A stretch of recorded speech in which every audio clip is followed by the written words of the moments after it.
I always love the good reports we get here. Just love them. They're just, don't they bless you?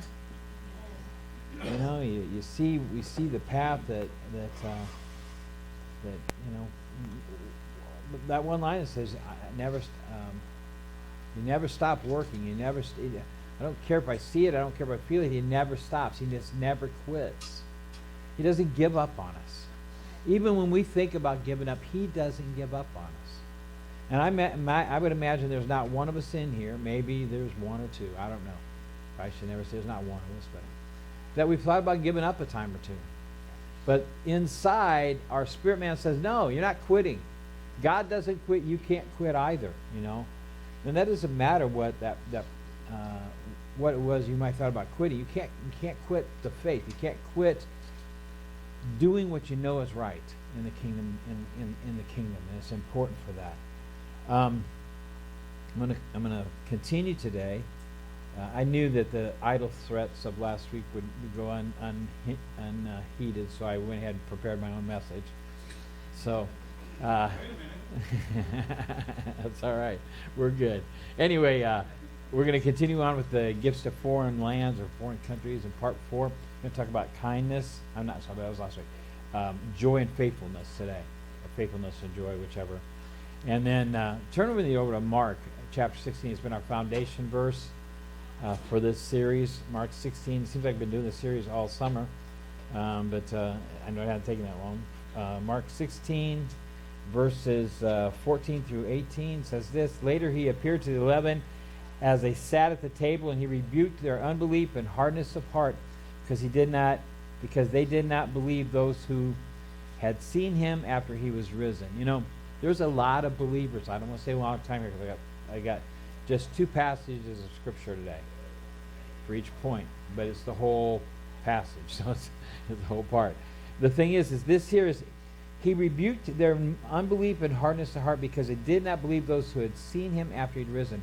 You know, we have to, when we're presenting the gospel to people, their immediate response is, I don't believe that. Why? Because there's so much today. There's probably more teaching today against it than there ever was even then. It was brand new then, but now there's evidence. Now there's things. There's people's lives. Which I was thinking about this the other day. The lives of people being changed. And I think, okay, let's just for a moment, supposition here a little bit, say, well, what if it isn't true? Well, you can't say it in the pulpit, Pastor Bob. Well, I just did. What if it isn't true? Well, how do we get through all the men and women that have had things dynamically change their life and how they lived and lived for God the way they lived if it wasn't true? You don't do that. How about the disciples? Every one of them died a martyr's death. Every one of the disciples, except for Judas. Well, he killed himself, you know. But the thing is, all the rest of them, except for John. John is the only one who died a martyr's death. All of them went to their grave. Peter was hung upside down. He died as he watched his wife being crucified. How do they do that and still stay to the course? Why? Because it's truth. Keith Green used to say, I've looked at all these other people, and they all point to you because you only point to yourself, Jesus. And that's what changed Keith Green. You know, there's a point in us that we came to him and go, I believe this. I'm not walking away from this. You know, I'm not changing this. This doesn't change me at all. I mean, not what the negative reports I get can't change my belief in the faith movement. The negative reports that I received, I had a couple of them here a while back with help. I've been trusting and believing God. Well, does that change the fact that my faith should change it because I got that evil report? No. It just increases the need for me to do what else I need to be doing right that I wasn't doing right. But he says, they rebuked them for the hardness of heart and their unbelief. Now go on verse 15. It says, and he said to them, go into the world, preach the gospel to every creature. He who believes and is baptized will be saved, but he who does not believe will be condemned. And these are the signs that will follow them that believe. In my name they will cast out demons. They will speak with new tongues. They will take up serpents. And if they drink any deadly thing, it will not by any means hurt them. They will lay hands on the sick, and they shall recover. The thing is that we have to realize that the power that's been given to us is limitless. Is limitless. Now, it doesn't mean that we do it at the medical community. Thank God for the medical community that Rob Westbrook has had. Thank God for them. Thank God for the medical community that Danita had. Thank God for them, because those are things that needed to be hit right there with that. Now, in this passage, it's talking about our ambassadorship stuff. It's talking about, and that's the whole this series is all about, is getting us on that. It's talking about how we exercise the gifts to foreign lands. In other words, the word. How do we do this? How do we get out and do this to the foreign? He's given us a roadmap. He's paved the way for us to get to the foreign lands. He's put us in a position to take things to the world. He says, go into all the world and preach the gospel to every creature. Well, that's a lot. This is a roadmap for us, beloved. Now, what is your world? What is your world? Let's be honest here. What is your world? Your world may not be the entire globe. Some of us will never get into. I've been to several countries, but I'm not going to probably ever get to the entire world. That's not my call. That's not what I'm supposed to do. But my world is where I go every day. That becomes my world. You know, I look as I go out. I want to encounter people. And the more I think about it, I started challenging myself to say, well, how many times I listen to Pastor Joe? He goes to a garage sale and gets people saved. I mean, we say, well, he's an evangelist. Well, no, we're all supposed to be evangelists. We're all supposed to be doing those things. We all have enough of the word in us. That, according to Mark 16, we all have enough to go everywhere we go to share the gospel. We all do. So I've been given the gifts. You've been given the gifts to go out and do what we need to do. This is a mandate for us. Okay? It's called the Great Commission, right? What does that mean? It means we've all been commissioned to do this work. It's for everybody. It's for all of us. In these last couple of gifts, we're exploring a reality that represents. I'm going to read this because I wrote it down. I'm excited about this because I don't have a whole lot of notes. As a matter of fact, I have just a couple. I love it. But I also, as I'm working it, I'm thinking, yeah, they say this, do this, and do this, and do that. And then I'm thinking, when I get in there, will I be able to remember what I was supposed to do this or do that? Okay?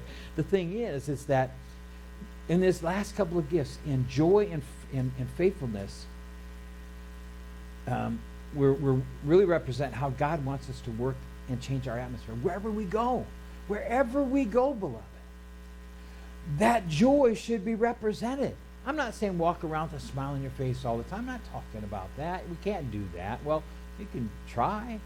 But then people think there's something wrong with you, okay? But, you know, I got something. There was an old, Honey Tree, 70s Christian artist. They had a song back then. Because all these early believers had come out of the drug world. And so they had a song out there that talked about you must be smoking marijuana because you've all that joy in your heart along the line of that. No, I just got Jesus in my heart. There's a reason to smile when you got Jesus. There's a reason not to frown in your day. There's a reason to feel good about going to work. There's a reason to feel good about going home. There's a reason, because Jesus is the Holy Spirit being in us should put joy in our hearts, should it not? It's important as we get a hold of these. Now, I want to go, though, to Psalm 89 as our first text of the day. And in this text, it's talking about faithfulness. So I'm just going to hit a few parts of it because I really want to spend some time on joy. But I wanted to hit both the passages, both the gifts, because there's a reason that there should be joy in our heart. It's God's faithfulness to us. It's how He treats us. It's how He's paved the way for us. He sent His Son. But in this passage here in Psalm 89, I will sing of the mercies of the Lord forever. With my mouth I will make known your faithfulness to all generations. Now the psalmist here is talking about, I'm going to do my part to let people know how faithful you are. Well, How faithful is he, Danita? Well, I'm supposed to be taking this many shots a day, and I'm down to taking this, and I'm going to be down to taking none. How faithful is he, Rob Westbrook? Well, I was diagnosed with cancer, and it didn't look good at the beginning, but man, I'm on the other side of it now. How good is he, Hank? Well, I've been believing for a long time, my own towing, and I've got, not only has he got towing business started, he's got 2 tow trucks already. You know, the thing is that how good is he? That's what we should be talking about. How faithful is he to the vision that he's placed in you? He's faithful to the end. I mean, when God gave me the vision of what we're under here, it was 30 years ago. It was 1980s, mid-80s. And I had to hang on to it. I didn't talk about it every day, but I knew it had to come about. I knew that it had to be there. How faithful is he, Carly? You're going to University of Kentucky yeah, this coming week.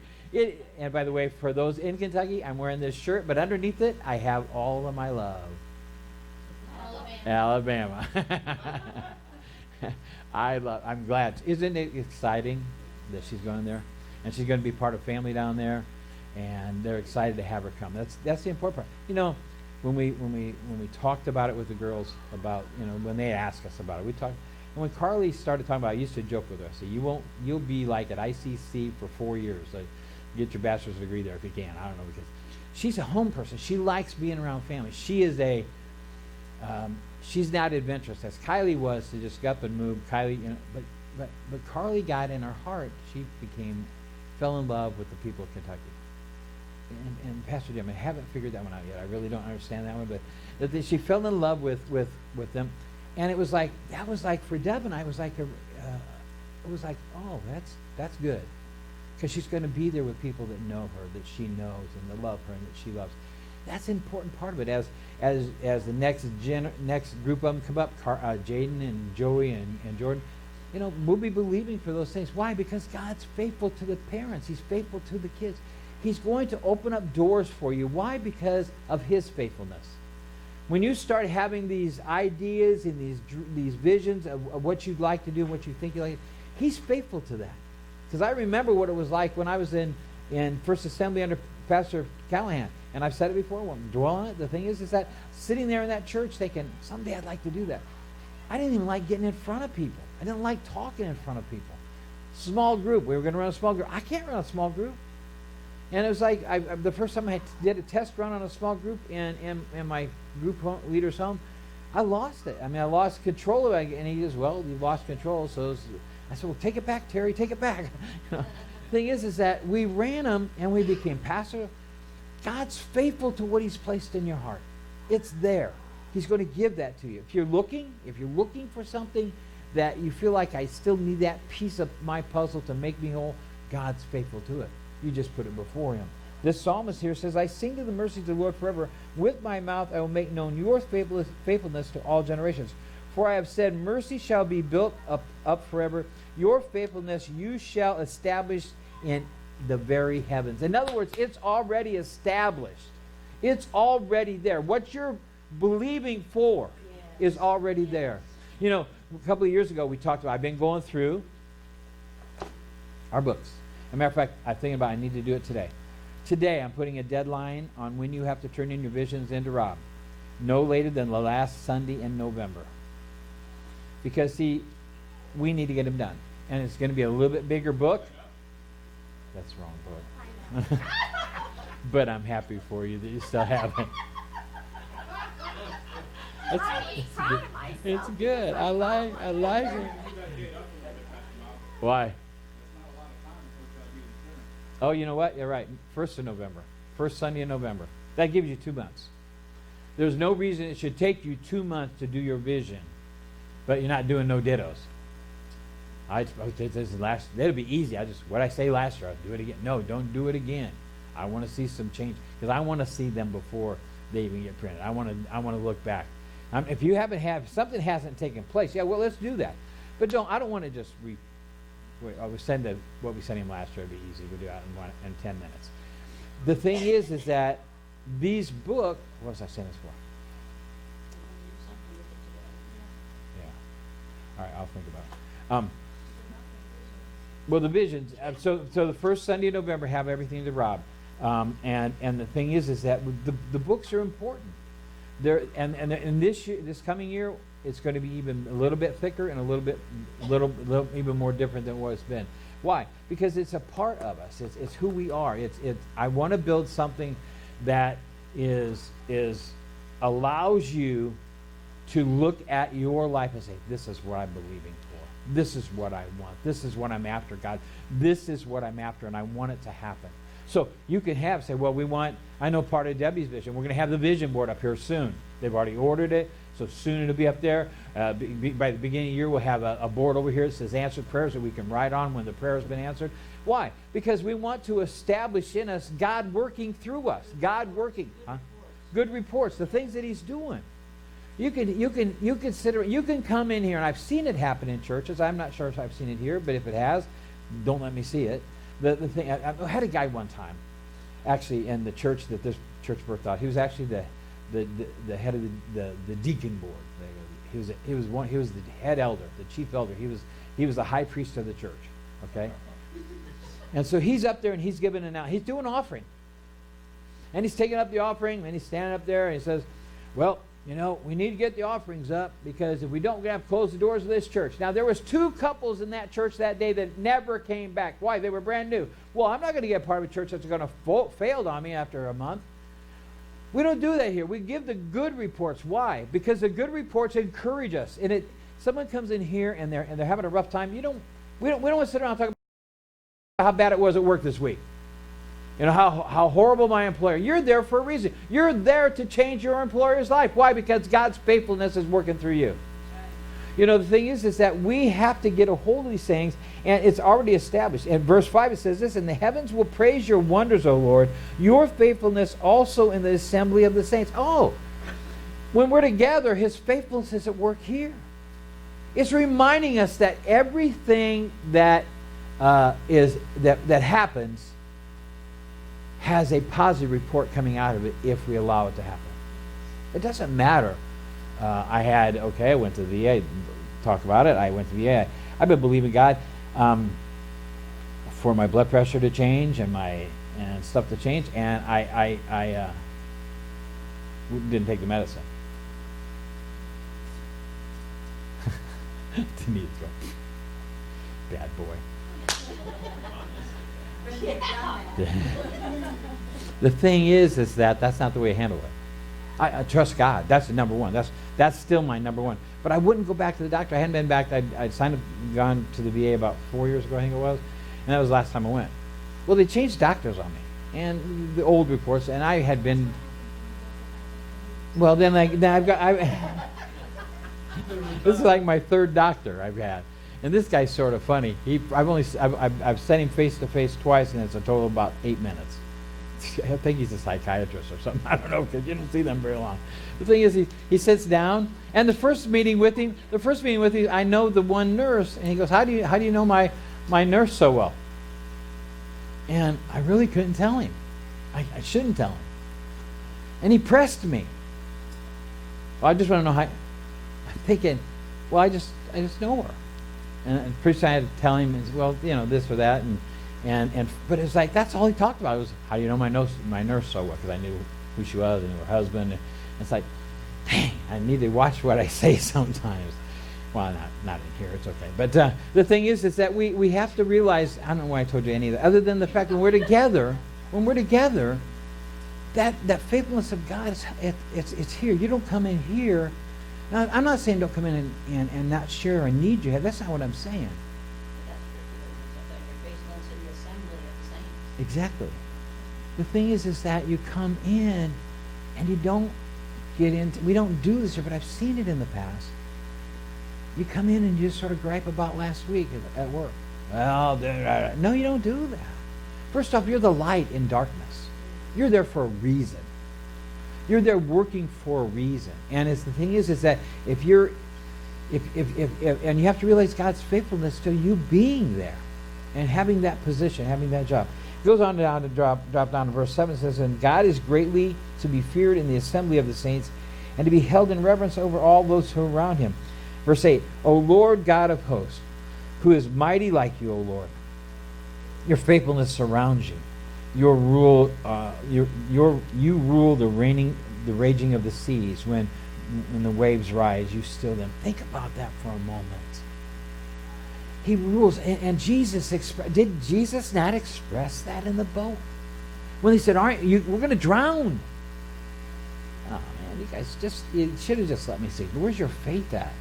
That's basically what I'm saying. What I've been teaching you how to walk in faith, and you're worried about drowning. You're not going to drown. And he just spoke to the storm, and they marveled at the fact that he spoke to the storm. But if they'd been reading the Psalms, they'd have seen that God can speak to the storm. He calms the raging sea. So if there's waves crashing against you, if there's things coming against you, speak to them in faith. No, you cannot take place here. No, you don't have a house here. No, you cannot. And that's what Gail did. Got a hold of when got that report on Rob. She said, no, this is not happening. Now, it's not been an easy road. But by golly, they're on the other side of it. And it's because she got dug in to the faithfulness of God and what the Word says about Him. It is important. I am so sorry they went through that, but I'm so glad they did. Because what did it do for the rest of us? It's sort of like when Sarah had her surgery. So I got tired of taking up too much time in my head. It's taking up too much time. What did that do? Well, when Vince had his heart attack, all he could think about was what Sarah said. Well, it's taking up too much time. So I'm going to do... The thing is, beloved, God's faithfulness is not just housed in Rob Westbrook or in Danita or Vince or Sarah. It's not just housed there. It's housed in every one of us. He has a plan for your life. He has a desire for you to do great things for Him. And it's greater than what we're doing right now. And we're doing great things now. But it's greater. The psalmist goes on, he says, and the waves rise and you still them. When I'm not a water person. I'm not a swimmer. We got a pool. I sort of sit in it. It's one that I can almost sit down and not set my head. But that's my kind of pool. But we go to the ocean. Been to the ocean several times, or the Gulf, whatever. And people get out there, and I'm thinking, man, they're way out. They shouldn't be that far out, and it's really only waist deep. But the thing is, in waist deep water in the ocean, when a wave comes in, it'll knock you down. It'll pull you under. So I'm not going out there. If I can get out ankle deep, that's good enough for me. I'm happy. Okay. The thing is that, and the thing is that, but when the wave comes, it says that He steals them. So do we not have the ability that said we're created in His image? So when we speak, we have the authority of God behind us. My words in themselves are nothing. Vince was teaching back there this morning. He talked about, I think it was Paul. Anyway, the scripture said, it was in the Gospel of John, I think it was. And he said, Jesus saying, I do this or I do that. I don't. Thing is a lot of Christians say, well, if God's not telling me to do it, then I'm not going to do it. That can be that can be the negative side of that. Thing is God's already told us to do it. He's already told us that go out and do these things, okay? But when you're out there doing it and all of a sudden you get overwhelmed, you got to speak to that storm. You got to speak to that. When things come against you, when that debt comes in that you didn't expect, someone told me they had it. All of a sudden they have like $1,700 or something. I forget what it was. They've got a bill. I forget what it was that they didn't know they were going to have it. God's already in the middle of that storm. He's already there. He's already taking care of it. I don't talk about this much because I basically I believe I've totally forgiven this whole issue. There are times, so I can't really say I've totally forgiven, because there are times it wells up in me, the guy that really stole money from us. Just come in, hey, give me your money. I'm not going to give you anything for it. But it's that TV commercial. I'm going to do all this for you. It's going to cost you $15,000. I'm going to do all it, but I'm never going to come back and really do it. You remember that commercial? That's not a funny commercial. The thing is that I believe I've forgiven this process. But the thing is that I believe that God's going to take care of that issue. He's going to take care of it for us. And that storm that was raging in us, the waves that were there, He stilled them. We went through a crisis. We went through a time. But God stilled that storm. He stilled those waves. In verse 10 it says, and you have broken Rahab in pieces as one who is slain, and you have scattered your enemies with your mighty arm. in the passages here, he's talking about that faithfulness of God. God is always there. He's never been unfaithful to me, even when I've made the mistakes. He's still there. Even when I've not taken my medicine and this, God's still there. He's still faithful. It doesn't take much to say, God, I'm sorry. I didn't mean to do that. I wish I'd have done it different. There's that offer of repentance, which seems like a huge, heavy word, but all it is saying, I'm sorry. That's all it is. I've told people in the past, I've probably said it in here before, when I do something wrong to Debbie, which is never, and by the way, that I did not give her that pen. I have been missing that pen for a couple weeks, and I thought I had lost it, and now I know where it was. The thing is, huh? You notice you have no other pen to write with. I have very few pens. He has a whole box that don't work at all. This is a special one. I bought it simply because there's a groove in it here, but anyway, it's my pen. No. Anyway, well, I got back on track here.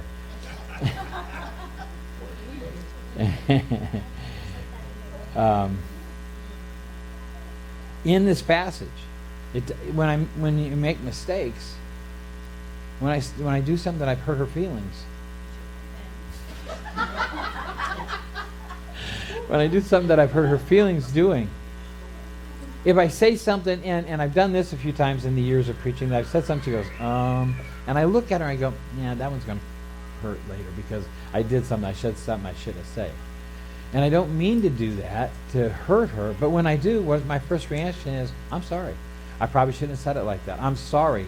Because it's that simple. If it's that simple for me to apologize to her, or if it's that simple for me to apologize to Gail when I do something that maybe offended her or hurt her, or then it should be that simple with me and God.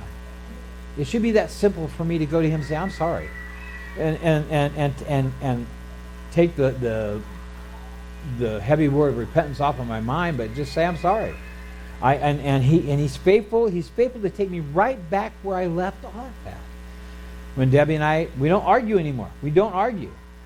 We have disagreements, but they're not arguments anymore. We've had arguments in the past. We've argued to great levels in the past, but we don't argue anymore.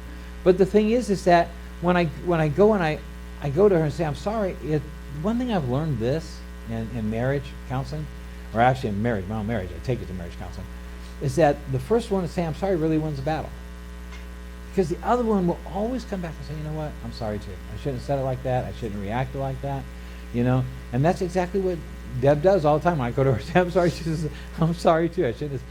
But it's not victory there. It's this coming together. And when you go to God and say, I'm sorry, and He says, that's all right, I've already forgiven you. I've forgiven you. You're good. Let's move on. And He takes you right back. We go right back where we left off before the disagreement. We're right back to where we were. And that's what it is with God. In verse 20 of this passage, it says there, I have found my servant David, and with my holy oil I have anointed him, with whom my hand shall be established, my arm and my arm shall strengthen him. The enemy shall not outwit him, nor the son of wickedness afflict him. I will beat down his foes and before his face, and plague those who hate him. Now, the important part of this is that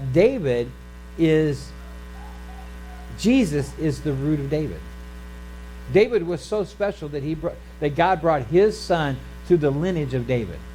And what He's establishing here is David for eternity. And David wasn't always right, was he? David made a couple of mistakes. But God's faithfulness to David was never ending. Always there. His faithfulness. As a matter of fact, verse 24 says, but my faithfulness and my mercy shall be with him, and in my name his horn shall be exalted. In other words, he continues, he says, my faithfulness to David is not going to stop. So when you get into a situation, understand that God is still faithful to where you're going, what you're supposed to be doing. And so you have to continue to work and continue to move forward and not get derailed. I've seen Christians over the years that make a mistake, and pretty soon they think God hates them. God doesn't hate anybody. He doesn't hate He doesn't hate the vilest of sinners out here. He doesn't hate all the names that Christians throw around as the negative people, the all the Democrats, all that kind of stuff, God doesn't hate anybody. I did that for Rob. That's the only reason I did it. It's like, the thing is that he doesn't hate anybody. He loves everybody. And it's like when you have somebody try to corner a pastor on a TV show and say, well, do homosexuals go to heaven? They can. They're not homosexual anymore, but they were. It's like when you're a part of Alcoholics Anonymous. You could have not drank in 40 years. But you go to an AA meeting and you get up there and stand, hi, I'm Bob, I'm an alcoholic. You haven't drank in 40 years. But they expect you to say you're still an alcoholic. So a lot of times when we give our testimony, hear testimonies be, well, I was a gay man, or I wasn't. I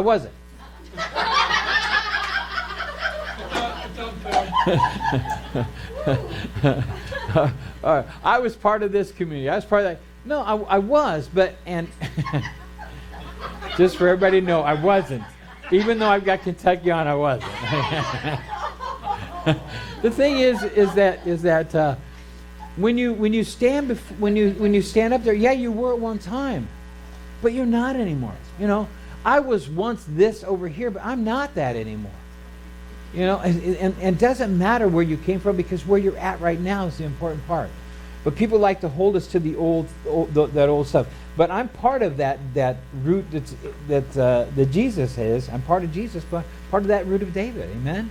Part of this here. He said, my faithfulness and my mercy shall be with him in my name, and in my name his horn shall be exalted. I get to be in that realm because of what Jesus has done for me. He says, you drop on down to verse 33. It says, nevertheless, my loving kindness I will not utterly take from him, nor allow my faithfulness to fail. He says, I'm not going to allow it to fail. God said, I'm not going to allow it to fail to David. As I said, David made some mistakes along the way, didn't he? Great, mighty man of God. When you have an epitaph that says, a man after God's own heart, that's a great epitaph, is it not? Would you like to have that on your tombstone? The thing is that David, it really is on our tombstones. It really is a part, because we're a part of that system, a part of that family, he goes in verse 34, my covenant I will not break, nor alter the word that has gone out from my lips. And once I have sworn my holiness, I will not lie to David. His seed shall endure forever, and his throne as the sun before me. In another translation, it talks about his kids. His kids will be fine. They're going to be okay. And we know that they had some kids that weren't. But he's saying, I'm going to be there. My faithfulness never changes. I started to say this earlier, that a lot of Christians that were walking with God, all of a sudden something happens and they turn their back on the Word. They turn their back on God. And say, are they still saved? Well, I don't know. I don't know that answer. Only God does. I do know this. They're not living for God right now. The thing is that where are they at? They're one step away from being where they were at before. You could be clear up here. You could be walking away from God for 30 years. All it takes is one step, and you're right back on that path where you're supposed to be. And God places you where you should have been at that point. The path of God is so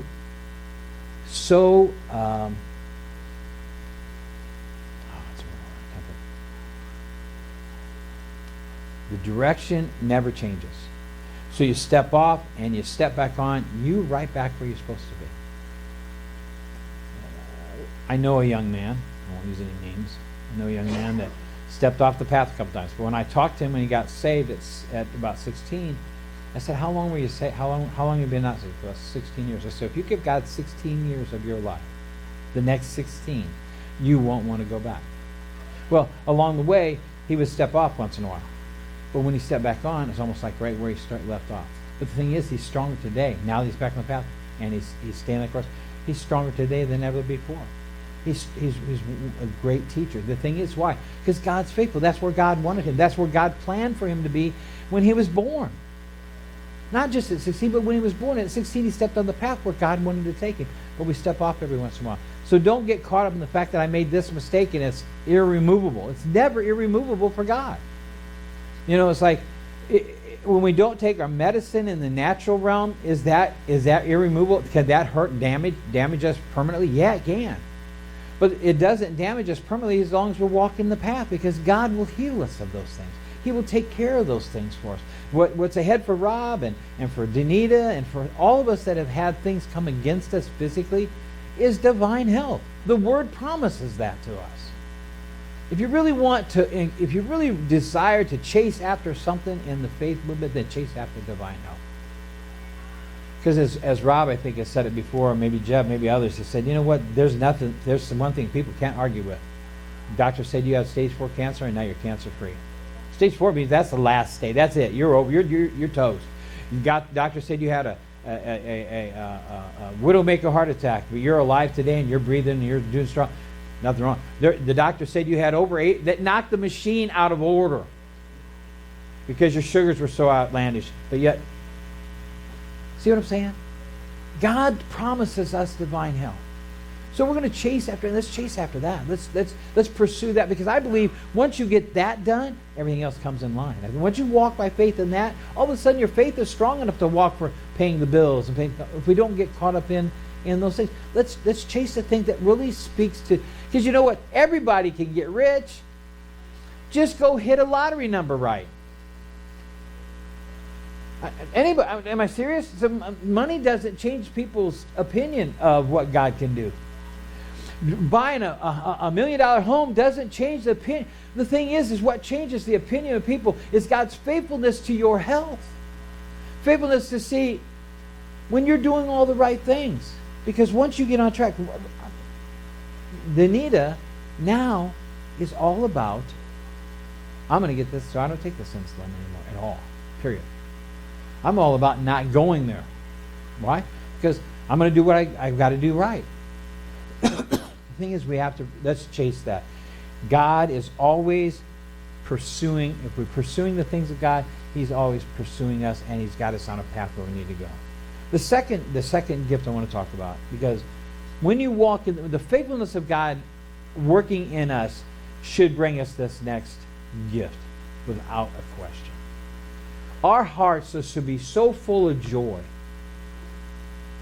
all the time that literally it's hard not to smile. It's hard not to have a happy face.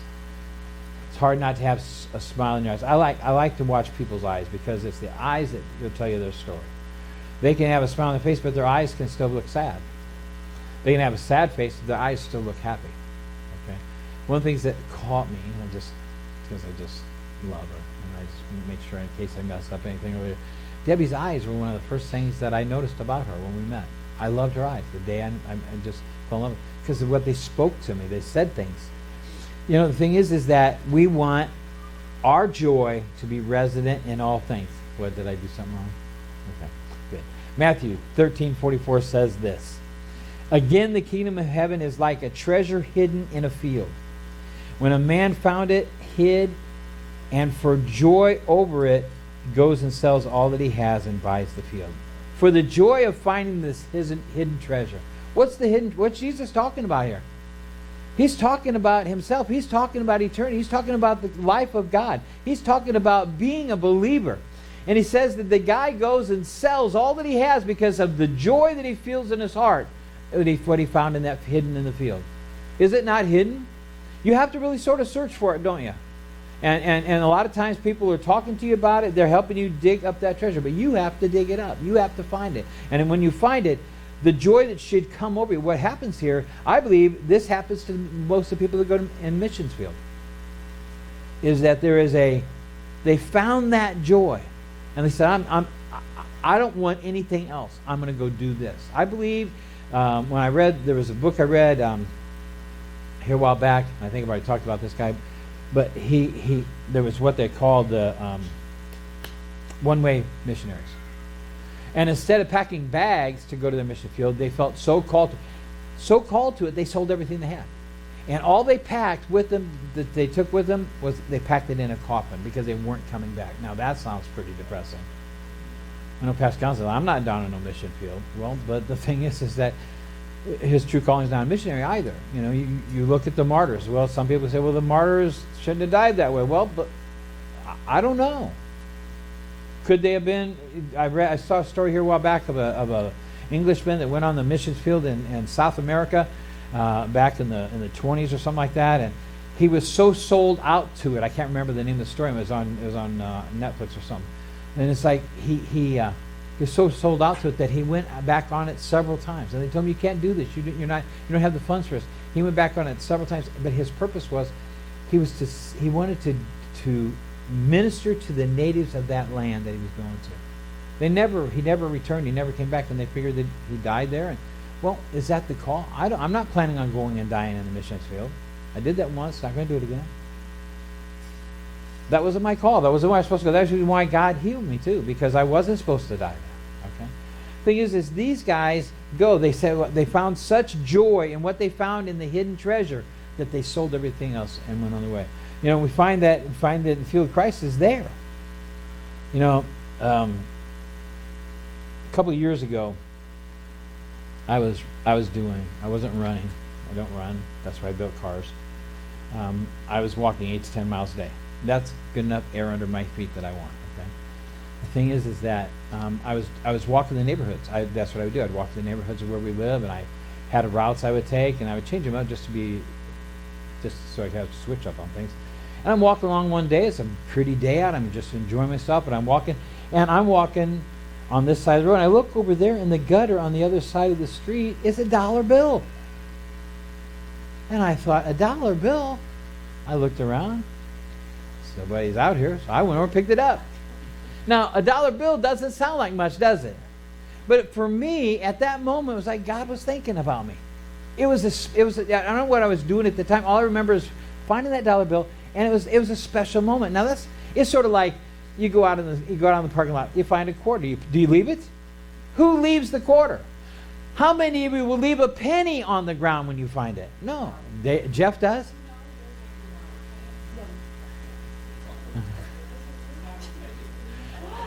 You leave a penny on the ground? All right. It's all right. Anyway. All right. So we'll go back to the quarter. He wouldn't leave the quarter. The thing is that when you find that, it doesn't do something to you? When you find that quarter on the ground, you say, oh, wow, a quarter. When you find your lost pin in your wife's purse, oh, yeah, my pin's back, The thing is you find it something, what leaps up in you is joy, right? I found that dollar. I thought, well, this is pretty special. I'm out walking here, and I'm sorry for whoever lost it because it's a dollar. Well, that's not very much. Well, it was when I was a kid. It was a lot. You could buy a lot of candy for a dollar. Now you can get half a candy bar. But the thing is that it was a dollar. It gave me a little sense of joy. Well, that's what it should be like for all of us as we work through life, as we go through life. The things that are out there for us, God's placed in there a position for us. Get over here. Oh wow, I'm not okay. Oh darn, I can't. Now all he's going to be thinking, food's here. Smelling food's here. Normally they don't come till like 10 minutes after you tell them to get here, and now they're 10 minutes. They're still late. I told them 11:45. All right. Well, Debbie took so long. But, all right. So I wanted to spend a lot of time. I really want to spend some time on this issue of joy. That's what I'm thinking. Because I really want to spend some time on it. And I don't want to rush through it. Because I think, again, looking at the position we should be in every day of our lives should be a joyful one. I've been in a lot of situations where I've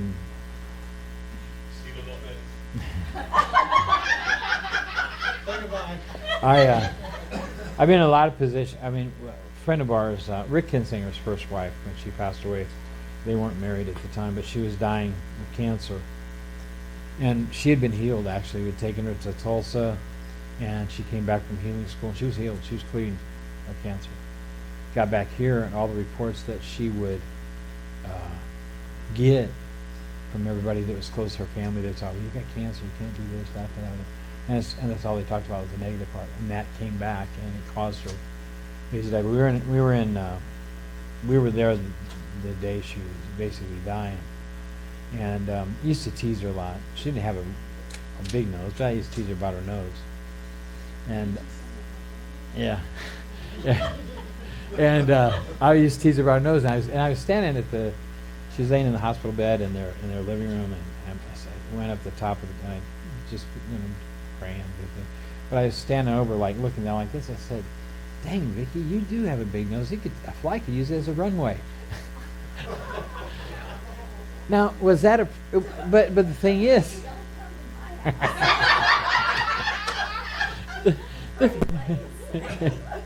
the thing is that in that moment of concern, and then we all knew that her time was really short, but it's like sometimes there just needs to be some joy brought in. Now, and she laughed, and if nothing else, that was what it was for, to make her laugh at a time where she was leaving people that she loved. She was going to heaven to a God she loved, but she was leaving the people that she loved, and prematurely. She's only in her 40s. And the thing is, beloved, is our presence whenever we walk into whatever the situation is. I do funerals, just stay there for a moment. When I do funerals, one of the things I ask people to do for me as I go talk to them, I say, here's what I'd like for you to do. I would like to talk to everybody in your family and give me all the funny stuff that you can think about mom, dad, sister, brother, dad, memories, good memories that have put a smile on your face. Why? Because they're grieving already. There's the world we live in right now is a grieving world. It really, truly is. If you just listen to the news, it's like there is nothing out there that's good anymore. And it's like, but yet we as believers, our job is to bring joy. Our job is when you go to work tomorrow, here's what I'd like you to think about. And we're not going to get into that part of it today. We're going to get into it next week. But the thing is, I want you, when you go to work tomorrow, I want you to think about, how can I be a light of joy in this place that I work at today? How can I change the atmosphere just by my presence and the joy that's in my heart? Why is there joy in your heart? Because Jesus is there. Why is there joy in your heart? Because he's redeemed you from so much. He's given you divine health. He's given you blessings after blessing. There's enough joy in you that you can share it. The Bible says, why do you put a light under a bushel? I don't know why we do that. Why do we as Christians do that? Why do we hide what God's already done for us? Tomorrow, share the joy out of your heart. We'll get into it next week, but I'd like you to come back next Sunday and tell me some thoughts about joy. Who's opening that? Is that you next Sunday, Jeff? Okay. So if you would try to remember, ask them what joyful things happened this week to them and what they did to create joyful moments, okay? Stay and eat. We're going to pray for the food. Stay and eat. Don't run. I know you're probably leaving.